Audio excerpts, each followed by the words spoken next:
I'm Adam Reed, Global Ambassador for GHD, and I'm going to share with you one of my key textures. It can be created with a number of GHD tools, but today I've used the Platinum Plus.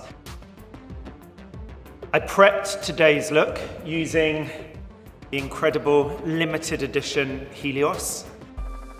So once the hair has been blow dried, it's important to maintain the lift.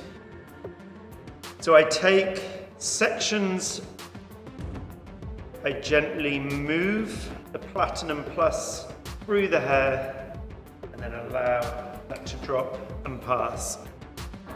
So through the front section, I'm bringing the styler right up, pulling that back.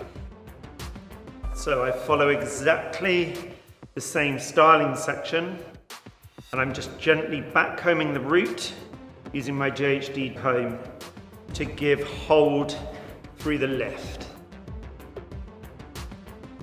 As we come into the last section, a gentle backcomb into the root and then lay the hair. To finish, I'm using the GHD oval dressing brush. Don't spray directly onto the hair.